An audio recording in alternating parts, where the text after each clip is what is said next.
ma appointment akuti posedwa pasankhidwa koma ukonza kuti we appointment sukwanitsa kuti ineyo udindo uwu like sindikwanitsa kupanga handle atibula ngosiya kufa panopa game isiya waja ntolera imwe ndiya waja nyama nkhani iyi ndiona ndithu chifukwa DPP ili ndi ntchito yoti igwira kwambiri. Abale athu awa MCP wa aononga zinthu and we wish as Malawians we wish anthu awa nakagwira onse kwayika mulumu imodzi ndikawazara kwakulu tangobwezeretsani zinthuzi muzisiye mmene munazipezera kana kumuzipita okay chabu taukhulukirani za malonjezo anu abodza aja taukhulukirani komano niyo tufuna mungo bwezeretsa zinthu pene unazipezapo basi kana kumuzipita basi koma sizingatheka unfortunately ndiyebe pali kuti zikonzeke akuluakulu pakufunika ndithu kuzama posera pakula ma appointments amene atasankhidwe ntchito inakuza kuti sayikwanisa asatayise nthawi kuyambira nduna kaya ma PS masika musimu aliyense amene akuza kuti ntchito isi ndiyikwanisa don't waste our time and resources tataya kale 5 years we need to move on. So ngati wewe pasidwa a public office ndikuvomera wavomera kuti uzidwa chala Eleanor Roosevelt ananena kuti if you don't want to be criticized say nothing, be nothing, do nothing. Eleanor Roosevelt amene anali mkazi wa Roosevelt amene anakhala president wa America ndi president yekhayo amene anapanga matemu atatu amene masatira zandale bwino chifukwa chani ankala mulira bwino ndiye mkazi wake sonali munthu wanzeru ananena kuti munthu amene sufuna kufusidwa mafuso sufuna kulozedwa chala usamayankhule kanthu usamapange kanthu ndiye wina aliyense amene ochoka ku nyumbako ndikubwera kumayendera MG ndimwana ndalama za misonkho ya Malawi amene waputa Malawi ndibwereze pamenepo ukangolandira kalata it has president kapena you have been appointed kunena kuti ndalama zichokera ku MRA iwe uziwa kuti anthu azikufusa gali motoyo kuti zana mnali banji apa mukuti business apo ndi chani uziyankha amene safuna kwayankha Malawi alipo Malawi mwini wako first capital ndi Malawi alimo muno tinamba tabwera akupanga zawo chonde musandikumbushe kuti ndachule vice president akale ajama vina misika aja kuti oja zake ya koma abe ndizoona kuti munthu kaja zako ulibe chani ulibe mlandu. So imene tinapanga pa nkhani ya meki timafuna kuti tikhale ndi credible and accessible elections because voting is a right not a privilege. But Malawi Congress Party and Dr. Chakwera successfully failed to make voting a luxury or a privilege to the selected few, and they have paid the price. So no regrets whatever we did, and whoever is accepting a public appointment should brace for tough time. Value for money.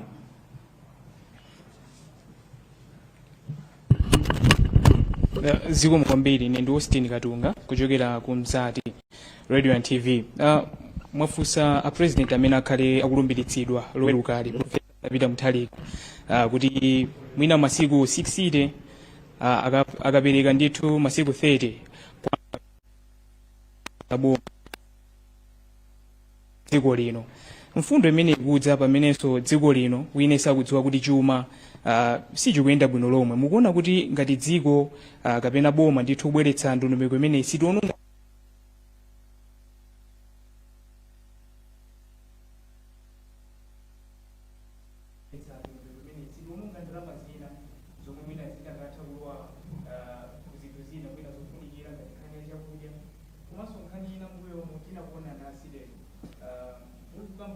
Mutharika makamaka pamphamvu zomwe amakhala nazo ngati mtsogoleri wa dziko. Nkhani ya concentration of powers in the office of the presidency ndatinakale kuti apapo tinabwera kuzango afunira zabwino a president ndeti aone kuti ayamba ntchito bwanji. It will be very unfair and called for and unholy kuti tiyambe pano mapanga criticize sipensi naone tintione kuti kodi azipita kumakasegulira njigo ngati mene amapangira achakwera kuti kodi azikapita kumapanga push ups panseu ndiye tione ndikhulupira kuti funso meno tanani ndaliyankha. Nkhani ya yo sintha currency mwanena bwino kunena kuti kodi dziko likuvutika koma tangomva pasira pomba Daily Times yalemba kuna kuti anthu ena aononga 3 trillion. Ndenu ndine sitikuziwa kuti kuti apange print ndalama zija imene magwisa ntchito zimatenga ndalama zingati. Ngati mukumbukira bwino, ngati masatira bwino zoyankhula za Professor Arthur Peter Mutharika, nthawi inake mukafunsa inu atolankhani kuti chuma chisili kuyenda bwino titani, amakonda kunena kuti achakwera akavomera kulephera andiuze ndi apasa anyamata. It meant kuti APM believed he has got able hands, and ndikuziwa kuti request panga it will undergo what is known as cost benefit analysis. Anthu apanga ma projections aona kuti kodi ndalama zimene tikunena kuti ziyabedwazo nzochuluka bwanji, kodi kuti tipange print ndalama ine yakwacha tifunika ndalama zingati, iwo akhala pansi. Ndifake comrade Asabuna anena kuti zinazi tizimangika pakamwa chifukwa kuti kulibe anthu oti tiafuse patekale pano pati ndiye PM ndi Jenasa komanso sanalumbire ndiye atipasa nduna, akatipasa nduna tipanga isolate ma issues amene ali pano ndi ma issues ena amene muli nawo amene Malawi ali nawo, kunena kuti nkhani iyi ya malo paja nkhani ya malonso is close to my heart. Nkhani ya malo anduna mutani popeza kupasani mphamvu izi titani. Ndiyeno lero tinangobwera kuti tafune zabwino APM komabe sikanangotere nkumapita tikanakhanga tathawa yani mafuso. Ndiye nkhani imene ndiyabwino ndithu tayibweresa pambala mbanda. Koyambirira we appeal for a sober debate on this issue. Ifeyo tuganiza kuti ngati sititana nkatangale ndifuna ndikuuze ni Malawi tizivota kwacho santhu kwaika anthu ena atibere ena kwaika ndifuna ndana kumapero kwa statement kuti chimene tichite inu ndine amene timavota afe amene davota aja asakhale ni mpata oti ayale mphasa zomati namiza mmaso muli gwazi tisavomereso. Ndiye ntchito tanani tayambapo ndimene tayamba pano, koma zinazo zoti tizikambirana ngati dziko. Ife zimene tapanga apa tangopanga ignite debate kuti ife asile de maganizo athu tuganiza kuti ndalama isinthidwe fa makosa nawo makamaka ma 5000 ati chakuno zikakanika zinazo, koma ma 5000 ati is either they should be cancelled or apangidwe ena 5000 kuli kwa bwino ndalama yathu mwina ipitire pa ilekere pa 1000. Ozi binaso china muziwe chona kuti muziwe kuti dzikoli ntchito za chuma sizikuyenda bwino maonera ma bills.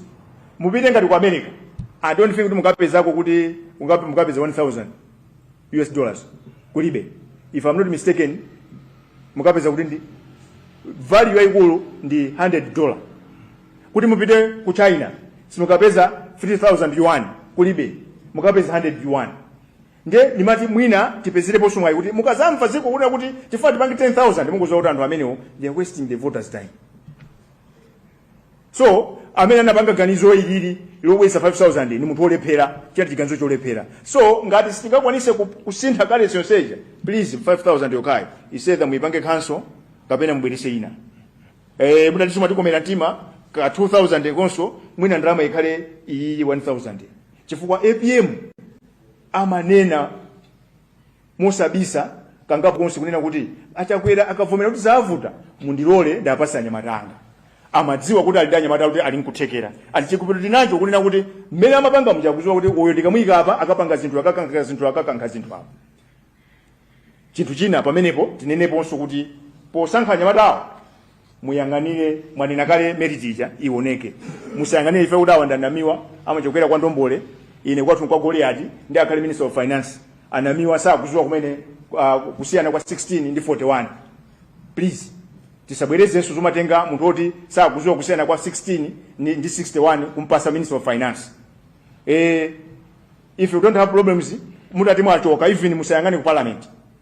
Pali maunduna yena oti musayangane kuti amene ali phungu ndani, musayangane kuti amene ali bulu ndani, muyangane kuthekera.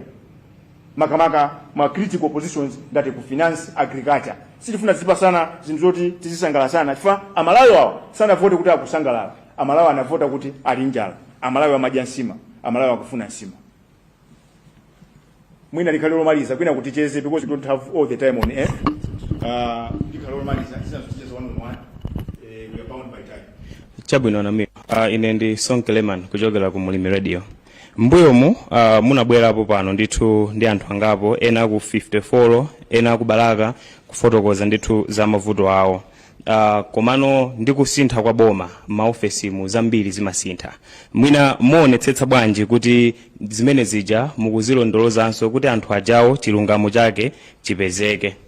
Funso lina ndilo kuti mbuyomu taona ndithu ufulu wa Malawi kwambiri ukuphwanyidwa akafuna ndithu kuchita zionetsero. Munapereka moni kwa mileni yolamu pachiyambi paja. Mwina mukadakonda kumwina patachitika chiyani kuti zimene zimachitika zijazo chilungamo chibwere poyera, anthu onse amene amapanga disrupt zionetsero zija athe kudziwika ndi kuti mwina dziko lithe kupita chitsogolo. Ziko munkamene avomere kuti akhala inspector general mu ulamuliro wokwera ayembekezere kuti m'Malawi munomo munthu akaphwanya lamulo kulibe wa DPP, kulibe wa MCP, kulibe wa UTM, kulibe wa Ford. Ngakhale munthu akumenya munthu atavala makaka a DPP pa msonkhano wa APM, apolisi ammange pamenepo. This is what we want. And imene is non-negotiable. Ine mutati mundifuse pano olo kunyumba sitimakondwa kuti mavoti akamayenda, president akamaluza, wina aziona zisekerera kuti abwana angawa kuchokapo ndikhalapo. No. Tisinthe. My institutions ngati Anti-Corruption Bureau, Police, MTF, amene wazandalisa maakuze. Let politics be in the hands of politicians. Ndiye iwe amene atakusankha iwe kukupasa mpando ngati sulo konzeka kwatumikira Malawi unene. Chibwana chimenja chitika apa munthawi ya mileni yolamu chisadzachitikeso Malawi. Zomanena kuti apolisi ndikumapasa zikwanje mwakatema anthu zimene sachitike. By the way ndimanena ndipo ndibwereze pano kuti anti zikwanjaja 60% imakhala ma civilian, 40% amakhala apolisi. Evidently now. Koma achakwera ndi anthu awo amaganiza ngati kuti basi ziko ndilawo, amaganiza kuti munda awo. Zoti zafika nthawi lero kuti anthu aziyankhula maufulu sanayembekezere. And press briefing yomaliza ndinanena kuti chonde achinyamata masiku ano in this technology world sunga bisale. So ndimafuna kuti ndiyankhulepo pamene pa rule of law kunena kuti ubwino wake Dr. Ben Pili komanso apita mukito posera bomba ayankhula emphatically and alemba ma statement aneneratu azipanga disassociate akone kuti anthu aphunzira ndipo kuphunzira kumene kukupanga reflect in the governing zimene tiende kupita chisogolo tiyambire ku polisi munthu wava t-shirt ya DPP wamenya munthu amene tikrimidwa amangidwe. No one should be above the law. Tisabwereze zimenezo tikhala tikutaya nthawi nkhani ya ku 54 ubwino wake alipo nyanyuwe soko zinachita mbene zomvesa chisoni. I'm sorry to report this. Kuna kuti menya kunapasidwa ndalama zinaperekedwa kwa anthu ochepa. Ndiye nana kuti mudekha Malawi ntchito ilipo. Lero tangoyera kwafuna zabwino APM koma ntchito itani ilipo. Matimu atane athamanga. Chimene ndio akanigarantii yo. Nkhani ya migodi ndinene kuti ananena kunena kuti Malawi avutika. Mukudziwa inuyo kuti boma ili linalidajera limakonda amashortcut kwabedwa ndalama zambirimbiri mwadala ndalama zina amatu anthu azabe azagawane. Ndiye tukaniza kuti ma contract onse migwizano yonse ya migodi iyimikidwe ndipo iunikidwenso.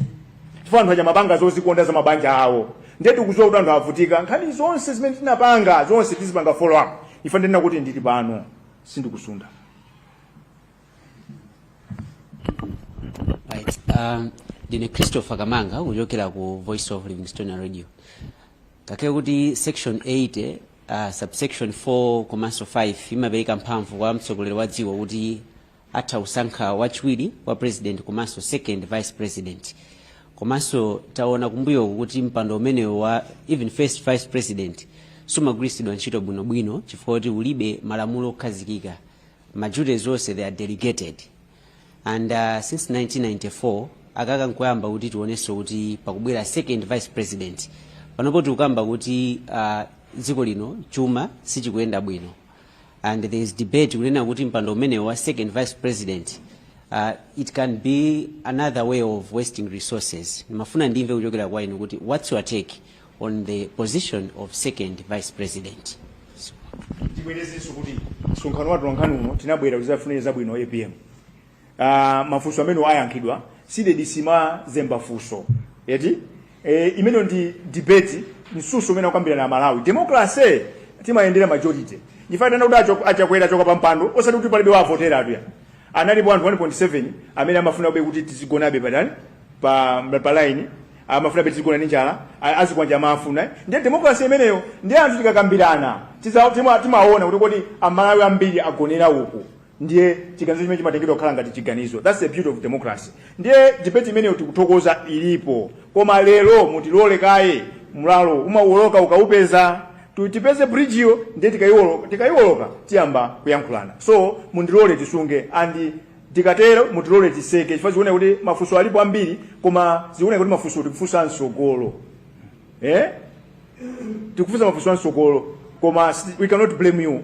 Inu ndi atolankhani ntchito yanu kunena kuti muzitifunsa mafunso kuti anthu azidziwa kuti kodi kunja kukuli zotani.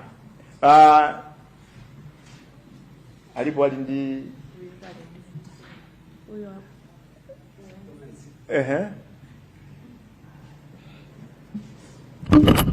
Chabwino zina langa ndi Ian Maunga, Channel 4 Nations.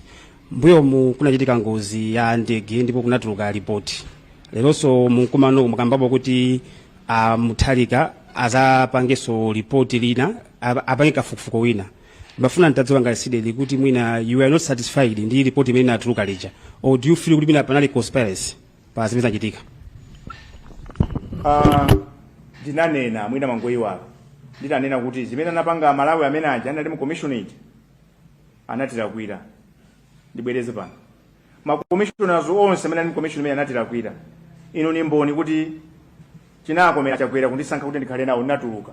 Chimene natuluka njo kuti tinkafuna kuti tizipanga poyera iwo anasankha kupanga zobisi.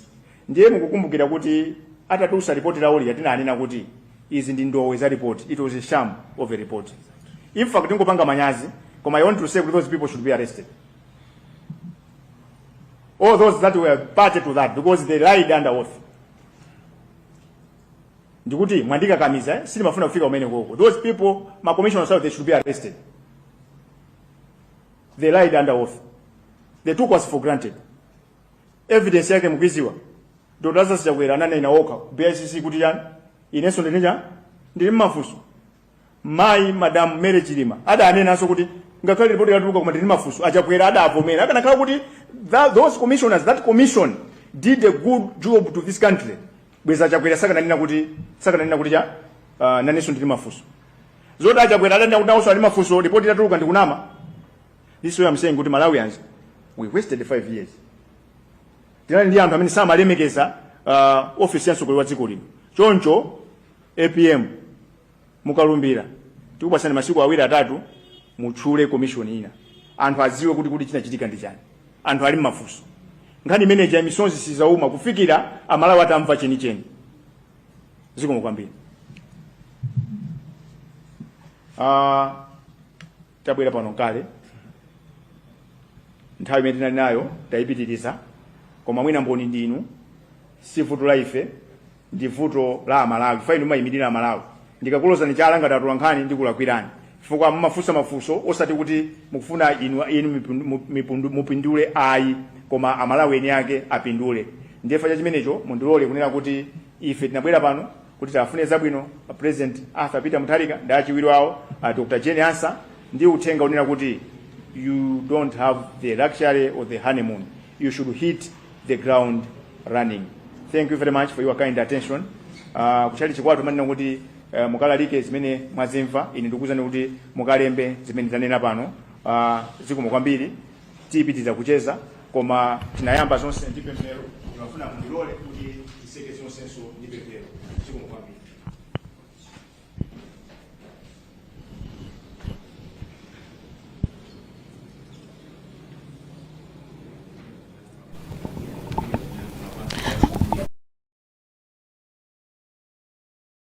umene imachititsa ndi bungwe la Center for Democracy and Economic Development Initiatives seeded kuno ku Crown Hotel mu mzinda wa Lilongwe.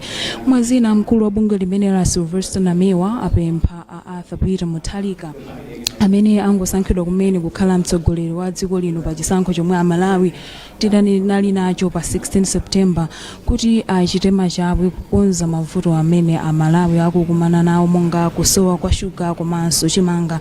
Mwazina Namiwa apempha Professor Arthur Peter Mutharika kuti akangolumbiritsidwa loweruka likubwerali akhazikitse komiti imene ifufuzenso za ngozi ya ndege imene inapha wachiwiri kwa mtsogoleri wa dziko lino malemu Saulos Klaus Chilima. Iwo apemphanso kuti apereke masiku 30 kwa anthu amene akuganiziridwa zoti asakaza chuma cha boma kuti achibwenze chumachi, ndipo akapanda kutero malamulo agwire ntchito. Ndiye kuchokera kuno ku Crown Hotel munali ndine Charity ya Chilanga. Pitizani kuonera mapulogalamu otsatira pompano pakanema waluntha makuma nonse. Tikudziwa mayankhulana ndithu koma timafuna timvetsetse kuti zisankho mene zatheramu mwayankhulana zotani kutengera zotsatira zimene zilipo pakadai pano. Mkakauti muli mgali moto ndiyankhe chonjeri muli mgali moto yapanga ngozi, driver wavulala, assistant wavulala, mmatenga nthawi kumangwangazana kuti kumanzanga ili wachoka mwendo yeso uyu wachoka kono mmangwangazanatu uyu wavulala akulira zake, uyu wavulala akulira zake, mkamaliza kulira nimata tipite kuchipatala. Maniva achakwera avulala ileso ndavulala uko aliyesa akuziyanga ndakayangana mzanga wavulala iwe so wavulala.